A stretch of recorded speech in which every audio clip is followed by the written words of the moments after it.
This is the Consciously Created Brand with me, Kirsty McGill. The Consciously Created Brand is for the artists, creators, makers and curators, consciously creating businesses that aim to do better, putting planet and people over profit. As you consider your goals and plans for 2023, you might be considering a rebrand. If you've never done this before, it could be quite a daunting prospect. The answer to the question, should you rebrand in 2023, can only be answered like most things with "it depends." A rebrand is undoubtedly a big undertaking. For some businesses, it will just be rolling out digitally. But if you're a retailer or e-commerce brand, there could be even more touch points like packaging, social media, your website. Now, if you don't know who I am, then my name is Kirsty McGill. I'm a brand and website designer. I've been doing this for 12 years now. In that time, I've worked for many different companies, both in-house, freelance and in agency settings. So I have quite a lot of experience working on brand identity, graphic design, marketing and website design, and basically getting to understand what works well for brands. As I'm recording this, tomorrow starts my free 15-day brand presence polish-up challenge. It's the first time I'm ever running it, and honestly, I don't know if I'll run it in the same way again, but I plan to rerun it in some form. It's just whether seeing how the challenge goes and if the format works, and hopefully get some feedback. Now, that to say that sometimes it's just little things that need tweaking with your brand. You might not be at the stage where you're ready for a rebrand, but equally you could be. It is about figuring out whether that's the right thing to do for your business and if it's the right timing for you as well, because a rebrand is a big undertaking and there's just a lot to think about. You might decide on reflection that your sort of efforts might be better spent at this stage just refining what you've got. Maybe a little refresh is all that's needed. Maybe you need to work on the appearance of your marketing more, or your website. It might not be down to the actual brand like identity itself. There's many different aspects obviously as going into a business, from the kind of product or service that you're offering and how that fits within a market, to the way that you're doing your marketing, and then of course your website and whether that's appealing and working well for you. I have a free download that I'm going to include in the show notes, which will help you with the reflection on your brand. It's called Brand Reflection. So definitely click to download that if that's something that you think would be beneficial for you. And it's completely free. Just sign up with your email and you will be added to my newsletter, but you can unsubscribe at any time, even if that's straight after, that's fine. In the last episode, I covered about doing a website audit. So if you haven't listened to that one and you feel like that might be an area to work on, then go back and listen to that. Keep listening, but yeah, that might be an extra one for you to listen to. So yes, like I was saying, there's so many different aspects, and obviously your brand identity is a big part of that. There's also a point I want to make about how your branding isn't the same as your brand identity. It's often used quite interchangeably, even with people that are designers, and they mean that they're going to do mostly the brand identity, but they say branding. I think it's partly because a lot of people will use that term to mean it, so I do get it. But just to clarify that your branding is everything as a whole. It encompasses everything about your business really, but it's the perception that people will have about you, about your brand, about your business. Whereas your brand identity is the things like the logo, the colour palette, the fonts, the images that you choose, and all of that visual side. It'll be icons, illustrations, patterns that you use, and that create that memorable aspect, but visually. So it's the markers, it's the things that create brand recognition, basically. The first thing to do is reflect on 2022 and also consider your goals ahead for 2023. Now, if maybe last year was a big year of change and growth for your business, maybe it brought you to the point of feeling like a rebrand was a good next step, then this is a good time to consider. Equally, if things maybe didn't go as well as you hoped, you could consider whether your brand identity is a factor in that. Maybe you're looking to improve on things if it wasn't what you hoped for in terms of business last year. Sometimes you do need to invest, and in order to kind of up-level your business and for your brand to be more aligned with the ideal clients that you have. So if you are considering changing up the things like your packaging and your website, or maybe just a complete refresh, then that can have obviously a positive impact. I truly think that design and creativity should be used kind of more than just about making something look pretty or visually appealing. And obviously that is a skill, but really, if you're hiring someone to do creative service for you, you want it to be solving an actual problem that you have. And even if it comes down to sort of a small problem, like you feel your customers aren't connecting, or your brand was DIY and it's not as professional as you want it to look, whether it's a smaller problem like that, or if you kind of have a bigger overall image problem. It could be things like if your website isn't working very well, it isn't converting. The website design should solve that. It should help you to convert more. You don't just want to reskin it and make it look pretty. It needs to actually do a better job. Otherwise, you're not getting that return on your investment. Now, that's not to say that you're obviously going to get an instant return on investment if you work with a creative service provider, but it should be a factor to consider that you should expect it's going to have that impact for your business. Good design and strategic design can help to build trust and establish your business. You can build customer recognition, and it can also help with customer loyalty too. If they feel aligned with your brand, then they're more likely to tell their friends. They will want to continue to purchase from you and be repeat customers or supporters. You know, you kind of want that loyal fan, and they need to feel that the brand is them, it's for them, it speaks their language, it looks like the things that they find interesting, the things that appeal to them. This is why a huge part of branding, and even for brand identity, but especially if kind of it's more of a holistic view, you need to think about the strategy. You need to think about things like the brand's position and messaging and voice and all of that too, rather than just the visuals. If you're trying to convey something about a brand, so say it's supposed to be like a fun and playful brand, that's going to come across visually very different to a corporate and serious brand.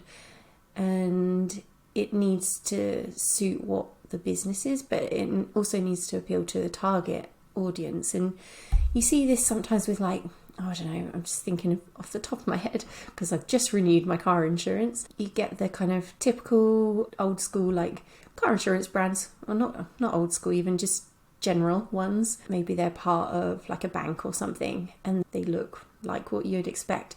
And then there's ones I don't even know if this still exists, but there used to be Sheila's Wheels, I think it was called, in the UK, and it was very pink, and it was to appeal to women, and the advertising was kind of a bit more cheeky and had this bright pink. It showed women drivers, and it was just a different take on it.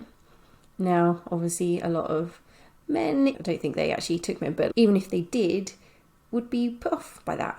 But that's intentional. Your brand can draw in the right people, but also can repel the wrong customers, clients, etc. And that's not a bad thing. If it's not right for them, it's not right for them. Like I said earlier, it's not necessarily simple and easy and quick and cheap undertaking to rebrand. So there's lots of things to consider. I've got to mention that it is a huge consideration when it comes to rebranding.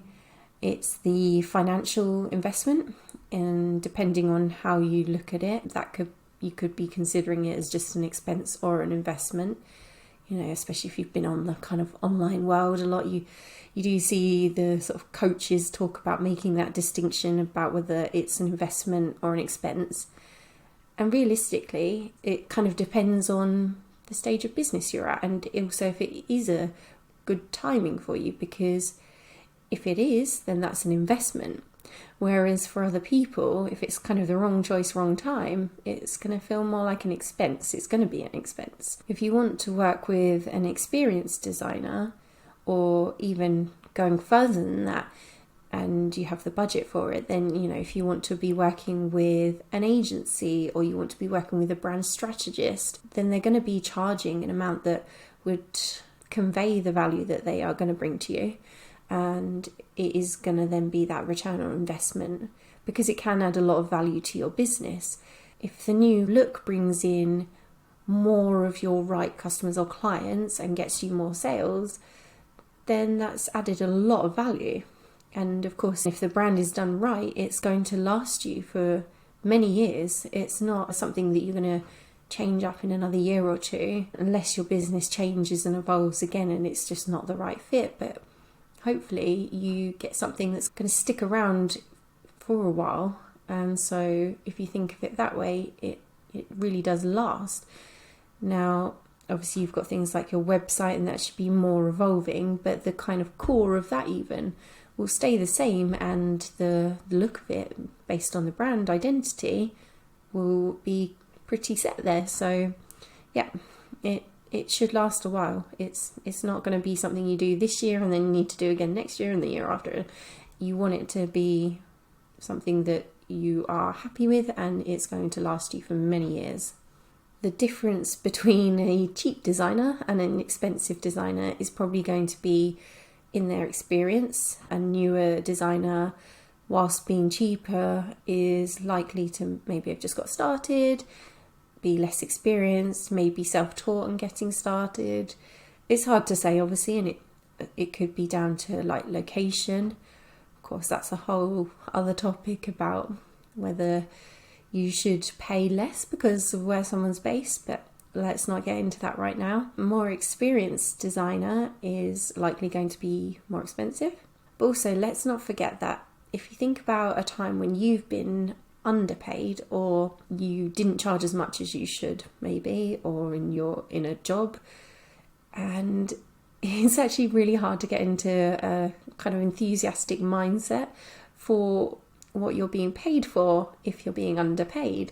So I think as a whole, like, creatives often can undercharge, and I've done it myself in the past, and then, you do end up, whilst I always want to do a good job, there's maybe more of a limit to that than if you've been paid well for something and the person's invested in you, and you can put more effort in.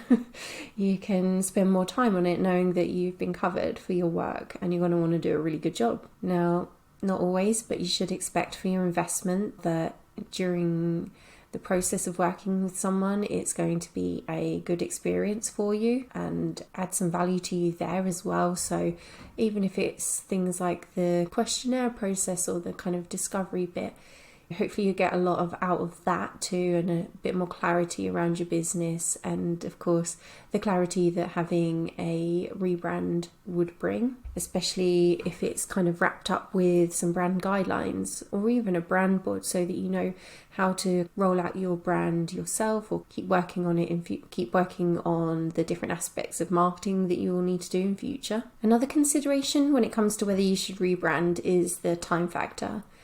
Now, depending on the design and depending on your project, the time frame could range from something like a VIP day, which is really popular now with designers, which I also offer myself, or it could be a project that's going to span over a couple of months, maybe even longer. I've certainly seen that projects can go on for months, and sometimes that is on the client side, but some designers' processes and agencies, for example, are going to be that bit longer, and they might be juggling multiple clients whilst working on yours, so it takes longer. And whilst the designer's going to be the one doing the actual work, of course, it does need a lot of input from you as well as a client, or from a team member. But ultimately, most likely, if you're listening and you are the business owner, then you're going to need to be quite involved in the process.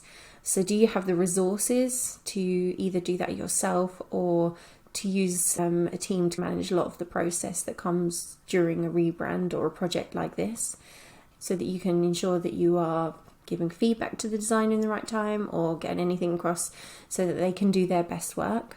If you are changing your business name, there are of course even more factors to consider. So things like your domain name, social media handles, emails, all of your design that references your name and is in your old branding would be things that you'll have to change. So business cards, marketing, things like that as well. It's again another expense to consider, and the time factor involved to change all of those things over too. That's obviously not to say that I don't think it's worth it, because I do, and it can really help. But it's not a small undertaking, and you can't just go into this thinking that you pay a designer to whip you up something, job done, off you go with your new brand identity. I mean, yes, to an extent, like I say, they'll be doing a lot of the work, but it does require that back and forth, and it probably will require some work from you too. So just consider what you will need to do. It might also come down to the budget that you have, how much you'll be paying the designer to do versus what you'd be doing yourself. I thought I'd talk through a little bit about the rebrand process, and so you can kind of realise what you need to consider. The first thing, of course, is trying to find the person that you want to work with, a designer, an agency, what specialism you might need to look for them. You need to know for yourself somewhat the scope of the project so that you can brief the designer properly and say what you actually need doing. A lot of this can come out during the kind of discovery process as well. If you have a call with them, they might be able to get those details from you and might be able to think of things that you hadn't thought of. But as I say, it can help a lot to get a more accurate quote even when you're completing inquiry forms or jumping on that call. The person that you're working with then will likely audit and assess your current branding, which I think is quite an important step. It's kind of looking at what might be causing issues and making sure that they are sorted within the new brand. The designer will get to know and discover your brand, which this could look like a questionnaire. It could look like a bit of back and forth questions. Sometimes, depending on the project, there might be brand strategy involved, which might be more of an in-depth conversation, or some brand strategists do this as like a workshop. Then the next step is researching competitors in industry. This isn't something I'm saying you do, this is just part of the process. Looking for opportunities in the market, and could be creating a brand strategy, then creating the creative direction, which is ultimately kind of comes down to a bit of a mood board or something called a stylescape. Once a creative direction has been signed off, then your designer will be working on logo design concepts, and they'll present the strongest one or few to you. Most designers will show you between 1 to 3 logos. If they're showing you more, which I have done in the past, and I think designers used to more do this, it's kind of moved away from that. It probably shows a bit of inexperience, because you want the person you're working with to be the expert, to be able to guide you as like, this is a strong design solution, because you're the expert in your business, but they are the expert designer and should know what is actually the strongest concept. And they probably do, even if they're presenting multiple. We all have our favourites usually, one that we think works best for the concept and for what we're trying to achieve, but present all the other options. And what often happens then is a client might go, oh, I like this bit from here and this bit from there, and it will just weaken the overall solution, or it just creates that confusion, or they'll pick the one that is actually not as strong a concept, but the designer included it anyway, hoping you wouldn't pick it. So that's just to say that yes, you should expect to see maybe one concept that's been really worked through, or sometimes you might get up to 3. Now, I can't speak for all designers, but I think this is quite common to initially create the logo designs in black and white, but then we'll present it in colour and have started to form things like the colour palette and font selection and any like illustrations as part of the logo design process as well. Depending on the package that you've purchased, you might just see logos, but you also might see more of a brand identity presentation at this stage. This could include things like mock-ups as well, so you can kind of really get a sense of how the new brand might look, which is quite exciting. The next step would be any refinements, or maybe going back to a different concept if you weren't quite sold on the one that was presented. Once all of that's approved, the ideal is to get brand guidelines. These form a document, and it will break down how you can and can't use your logo, whether this is internally or if in future for other designers, people to look at. It should tell you things like the fonts and the usage of that. It could give you alternate fonts, colour palettes, talk about any different rules as it comes to the visual identity side of your brand and how this needs to be maintained for consistency. Obviously, part of having a strong and compelling brand is doing that. It's ensuring that things look consistent and cohesive. So it is a really important step. Depending on the kind of package you've gone for, alternatively you might receive what's called a brand board or style guide or style sheet type thing, and it's more of a one-pager. It will have on it the logo, any alternate logos, icons and colour palette and fonts, but it's all in one sheet, so it's less detailed. It's more of a at a glance, whereas the brand guidelines like an in-depth document with words, like with a description about how you can and can't use different things. In summary, this has covered the main things that I think you should be thinking about when it comes to whether you should rebrand or not. It comes down to your own decisions, like everything in business, and whether the timing is right for you. It so depends. The benefits could be huge. It could really help to grow your business. It could help to attract more customers and clients. It could help to retain them. It could build more awareness and brand recognition. There's lots of pros, but as I mentioned, the main cons really are down to the cost factor and whether it's an investment right now or not, and also the time commitment. I hope you enjoyed today's episode. If you are looking to rebrand this year and I might be the right designer for you, I'd love to hear from you. You can go to my website at elmleafstudio.com and you can see my portfolio. You can look at the different packages that I have on offer and how I might be able to help you. Then just reach out, and if you're feeling more stuck or unsure but you want someone to look over your brand and website, then my audit service might be a good first step to working together, or just to give you the tools to kind of know what you might need to do to make those changes yourself. It covers everything from your brand. I do touch on things like your voice and message. I will look at your website and your social media, and also actually any marketing assets that you did want to provide me. Well, I say a few. It will give you pointers on things to work on. It will assess what you're doing right and wrong, so you can kind of get a good sense of what I think is working well and not so well. If you go to my website and click work together, you will see that there. Another thing that I am experimenting with offering is what I'm calling Brand Clarity Voxer, which, if you don't know what Voxer is, it's kind of like a walkie-talkie app where you can message back and forth. So like voice notes, a little bit like WhatsApp actually. You can write by text or voice notes and even send video messages now as well. You will get access to me for a whole day via that app, a bit of back and forth throughout the day where I can give you any guidance, answer any questions, offer any advice, and I'm happy to also look at things that you want to send me where I can give it a glance on my phone and get back to you. So it's not as in-depth as the brand audit. Like I say, it's a day, so you don't have to feel pressured that you need to be sat on a phone call.